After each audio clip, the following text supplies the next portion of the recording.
Já reparou como as arcades mensais ficam feias na estante? Resolva agora esse problema e ainda proteja, valorize e organize sua coleção com os boxes exclusivos da Case in Case. Olá pessoas, há algum tempo eu comentei aqui no canal que eu tinha conseguido comprar o Watchmen. E depois de fazer um vídeo comentando minhas impressões, muitos de vocês ficaram intrigados querendo saber a minha opinião sobre isso aqui, né? Pois bem, o tempo passou, eu li o Watchmen, li todos os extras, deixei a história descansar na minha cabeça, dei uma folheada de novo e eu acho que agora eu tô pronto para comentar e fazer minha análise de Watchmen. Você que está assistindo esse vídeo, você pertence a um desses dois seguintes grupos. Você realmente quer saber se o Watchmen é uma boa história, se vale a pena comprar e se você não leu a história. Segundo, você já leu o Watchmen e você já tem sua opinião sobre o Watchmen e você quer ver o que eu tenho a dizer sobre isso, né? Se corrobora o que você pensa ou não. De qualquer forma, independente do grupo que você participa, essa análise é uma análise sem spoilers, tá? Então eu vou fazer uma análise do produto o Watchmen, edição definitiva da Panini. Peguei essa porque é mais acessível, mais viável, coisa do tipo, apesar de que eu penso seriamente em pegar as mensagens da Abril ou coisa do tipo. E em outro momento, eu farei um vídeo analisando o Watchmen com spoilers. Eu sei que muita gente que quer ver minha opinião quer que eu fale sobre pontos específicos da história, coisa do tipo e tal, principalmente depois de ver esse vídeo. Então eu acho justo que logo mais eu faça um vídeo sem spoiler. Então, quando esse vídeo terminar, ele vai aparecer aqui no card e vai estar na descrição também. Então vamos deixar de enrolar e vamos logo começar a falar sobre o Watchmen.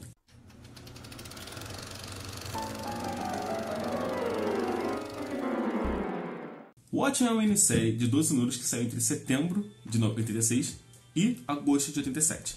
Então ela é bem velhinha aí, já voltaria há algum tempo. Do que se trata essa história? A história se passa em 1975, ou seja, meio da Guerra Fria, entre União Soviética e Estados Unidos.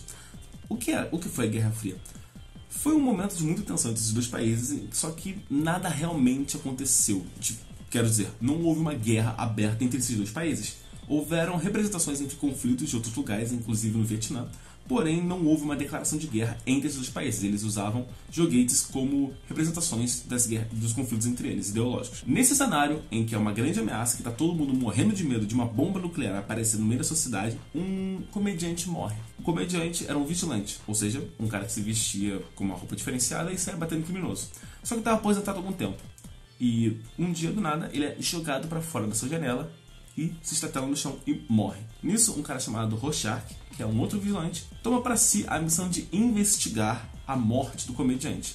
E a partir desse momento nós vamos acompanhar toda a investigação do Rorschach com outros heróis acerca da morte do comediante e todos os pormenores que cercam essa questão.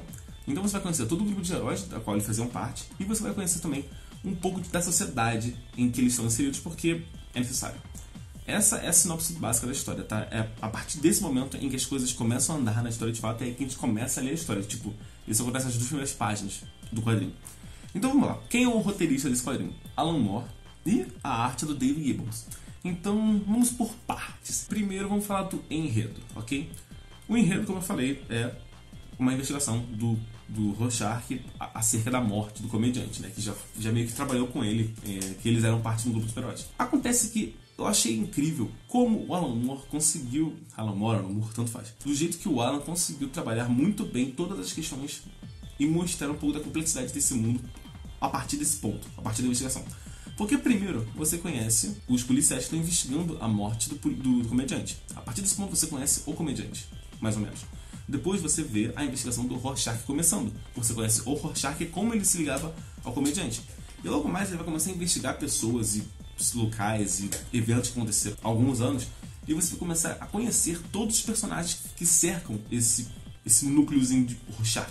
Então você conheceu o Coruja, você vai conhecer a Espectral, Dr. Manhattan, Ozymandias e muitos outros. Então, a partir de um ponto, você vai conhecer toda uma outra gama de personagens muito fodas. E isso é muito bem feito, de verdade. Você conhece todos eles e de pouquinho em pouquinho, depois que eles são apresentados, você vai acompanhar um momento da vida deles. Então você vai ver como é que o Coruja se relaciona com um amigo dele, como é que a Spectral lida com a mãe, como é o trabalho do Dr. Manhattan, como é que o Ozymandias gerencia suas empresas, por aí vai. Então você vai, pouco a pouco, conhecendo os personagens. E depois que você conhece eles vão mostrando as interações, como eles lidam com o mundo, com a sociedade, sua vida em geral. Então, cara, é incrível como ele conseguiu mostrar como os personagens são, como eles lidam com as coisas, com seus problemas, com suas questões e tudo mais, com suas relações interpessoais e como eles veem o mundo. Então isso é muito foda. Além de que Além dos personagens serem muito bons, a história em si é muito boa. Ou seja, a investigação do Rorschach é muito bem conduzida. E tipo, apesar de ter essas desviadas pra você conhecer os personagens e o mundo, você ainda tá vendo uma investigação. E isso é muito foda. E logo mais, quando você vai vendo ele questionando alguém, ele pegando pista, ele indo conversar com outra pessoa na puta que pariu e por aí vai, você vai ficando cada vez mais intrigado, porque o comediante morreu, muita gente morre todo dia, mas porque o comediante em específico é importante, porque a morte dele merece tanta atenção do Rorschach. No início você também vai achar que é uma morte qualquer, todo mundo acha isso, mas depois você vai vendo que, porra, não é só isso, tem alguma coisa a mais nessa história aí. E é justamente isso, então você vai ver uma investigação muito bem feita, muito bem traçada do Rorschach. E por que eu dei tanta ênfase na sociedade com esse tipo? Porque entre cada capítulo, ou melhor, no final de cada capítulo, existem 4 páginas de extras. Como assim extras? A sociedade de Watchmen é muito parecida, o mundo de Watchmen é muito parecido com o nosso, mas claro, tem suas diferenças e tudo mais, principalmente por conta da ação dos vigilantes e da existência do Dr. Manhattan. E como não tem como o Alan Moore, como não tem como explorar toda essa diversidade, toda essa complexidade no quadrinho em si, né? Porque seria muito desviado, seria muito derivativo e tal. Não dava pra trabalhar tudo isso dentro do quadrinho. Então que é uma decisão de roteiro deles. Eles pegam 4 páginas do final de cada capítulo e colocam enxertos do mundo de Watchmen. Então, por exemplo, você vai estar lendo o capítulo, no final vai ter um enxerto de um livro falando sobre como o Dr. Manhattan mexeu com a tecnologia do mundo. Depois você vai ter um enxerto de uma revista falando sobre a moda. Depois você vai ter, sei lá, um pedaço de jornal falando sobre um acidente que rolou em tal lugar. Depois você vai ter um pedaço de um livro que é a biografia de alguém. E por aí vai. Então em cada um dos 12 capítulos você vai ter 12 pedaços do universo de Watchmen. E assim, quando você pega isso, você tá lendo um quadrinho, você vira a página, tá um texto assim enorme, a seu primeiro pensamento é: puta merda, eu preciso ler isso. Então, precisa. Sério. Vai ser um pouco maçante, assim, porque você primeiro só vai entender muito bem por que isso tá ali. Mas, sério, isso é muito importante porque, cara, assim, você não consegue entender o universo inteiro de Watchmen sem ler isso aqui. Porque, às vezes, a gente acaba esquecendo, mas, cara, o fato de um super-homem existir ia mudar muita coisa no nosso mundo. Então, pra você entender como isso aqui tudo mudou, pra você entender alguns aspectos do próprio quadrinho, você precisa ler esses extras. E essa solução que o Alan Moore deu de, caralho, você tá lendo de fato o livro que saiu lá no mundo de Watchmen aqui, é muito foda, sério. Quando você lê o primeiro, você vai falar: que isso, cara? Por que eu tô lendo isso? Mas como você vai entrando na história e tudo mais, você vai percebendo que isso é muito relevante e você vai ficando interessado e ansioso para ver qual vai ser a próxima coisa, o próximo extra, o próximo enxerto do mundo de Watchmen. Isso é muito, muito foda. E não por conta disso, o universo é muito complexo, sério. No início você acha que não é tudo isso, tá? Mas realmente ele é complexo. E eu acho muito foda que a narrativa do Alan Moore com o Dave Gibbons, ela é muito imersiva. Então, logo no primeiro capítulo, você já vai estar sentindo um pouco da angústia de viver nessa sociedade que está à beira de uma guerra. Isso se dá não só pelo Rorschach, Coruja e tudo mais, porque eles são meio que alheios a isso. Alheios entre aspas, né? O tanto quanto um herói pode ser alheio a uma questão de guerra, né? Mas, especialmente porque nessas desviadas que a história dá, ele mostra como o povo está reagindo. Então vai mostrar como um cara da banca tá reagindo, como um casal ali tá reagindo, como todos eles estão lidando com essa parada. E é muito foda ver a multiplicidade de opiniões e de pessoas e de tudo mais que pode acontecer, porque realmente é uma sociedade como qualquer outra. Então tem pessoas com opiniões diferentes, visões diferentes, o que acham e tudo mais. E você vai ver tudo isso, você vai tendo uma experiência muito mais complexa e completa por conseguinte. Eu acho que muito dessa questão do pesar da tensão da guerra é por conta da arte do Dave Gibbons. Porque, cara, primeiro que o traço dele é muito bom, sério. Tipo assim, eu tenho um pouco de medo em relação a histórias antigas, porque a arte dessas histórias de anos 70 e 80, elas geralmente são muito parecidas e tal, e não são tão dinâmicas quanto as de hoje em dia.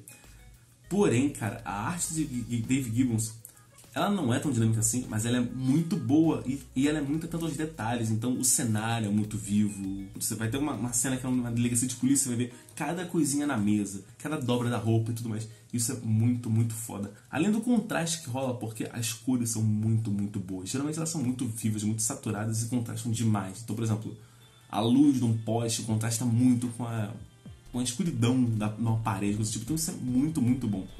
O problema é que é muito seco. Como assim? Quando você lê um quadrinho atual e você vê uma porradaria rolando e alguém dá um soco em alguém, você vê lá o crack, o croc, alguma coisa assim, ou as linhas de movimento, você tem uma sensação de impacto diferente. Aqui em Watchmen não tem onomatopeia e não tem linha de movimento. É como se cada quadro fosse uma foto. Então, primeiro que você não vai ter esse dinamismo todo. Segundo que você vai ter uma impressão muito mais seca, porque não tem o crack, o pum, coisa do tipo. Pra alguns isso é bom, pra outros isso é mais ou menos. Pra mim, por exemplo, pareceu muito mais uma porradaria seca, sabe? É que nem um filme de ação em que não tem não tem um som de porrada. Você só ouviu o que é muito foda, mas visceral, né? Que é muito foda. E também o quadrinho é violento, então meio que combinou isso. E toda essa questão da arte e tudo mais é muito valorizada pela versão da Panini. Porque o papel que eles usaram é muito, muito bom, que valoriza demais as cores e os traços e tudo mais. É muito, muito bom mesmo. E, além disso, vou falando logo do produto disso aqui. Apesar dele ter um preço absolutamente alto, sério, isso aqui é muito caro. Ele não caber na coleção, né? Ele não é tamanho americano, então ele não bate direito, ele fica muito maior que os quadrinhos. Tipo, isso aqui, ele é bem maior que um quadrinho normal. Então, no final, cara, a arte, ela é muito valorizada. O produto, isso aqui é muito bom, o acabamento é muito bom. Eles tiveram um cuidado muito foda, né? O verniz aqui na capa e tudo mais. O único problema que eu tenho em relação a isso aqui é que o Watchmen é uma minissérie. São 12 números, então isso aqui é grande. Além de um monte de extra que tem aqui no meio. Então tem 400 e poucas páginas. E você vai sentar pra ler, você vai se cansar. Porque o produto, isso aqui é pesado. Então você vai sentar, cara, ou você apoia isso aqui ou você lê de pouco em pouco porque vai pesar teu braço. É sério. Além de que tem muito texto, muito diálogo, tipo, então não é uma leitura que você senta e termina em um dia. Não, isso aqui vai levar uma semana, 5 dias pra você ler. Sério, é muita coisa. E cada vez que você lê, quando você termina um capítulo, você sente aquele um alívio, assim, porque você saiu desse mundo de tensão. Tipo, você vai querer fazer alguma outra coisa, pelo menos. Não que a história seja ruim, não. A história é muito boa, você fica querendo saber, você fica intrigado em querer saber o resto. Mas o fato é que, cara, o quadrinho é pesado, é muito texto, então é bom usar uma descansada entre cada capítulo. E uma outra coisa que eu gostaria de comentar, só pra voltar um pouquinho sobre a relação de arte e narrativa, é que muita gente fala muito sobre a estética do quadrinho, né? Tipo, o jeito que ele é feito, porque praticamente toda página tem 9 quadros, né? A grade padrão de Watchmen divide em 9 quadros. E isso é muito interessante, porque isso dá uma sensação de narrativa muito foda. Mas, ao mesmo tempo, ele compromete um pouco essa sensação de tempo. Muitos teóricos dos quadrinhos falam que o quadrinho é muito mais sobre o que está fora do quadro do que o que está no quadro. Porque o espaço da linha branca, né, ele determina o tempo entre cada coisa. Então, quando você tem um quadro, quando você tem 2 quadros e uma separação muito fina, você tem a sensação de que esses quadros acontecem muito mais rápido entre si. Mas quando você tem um espaço muito grande, o tempo do seu olho passar de um quadro para o outro, passando por essa linha branca, é maior. Então você acha que, tipo, o tempo é maior entre uma coisa e outra. Isso dá uma sensação muito boa de fluidez da história, né? Saber mexer com isso.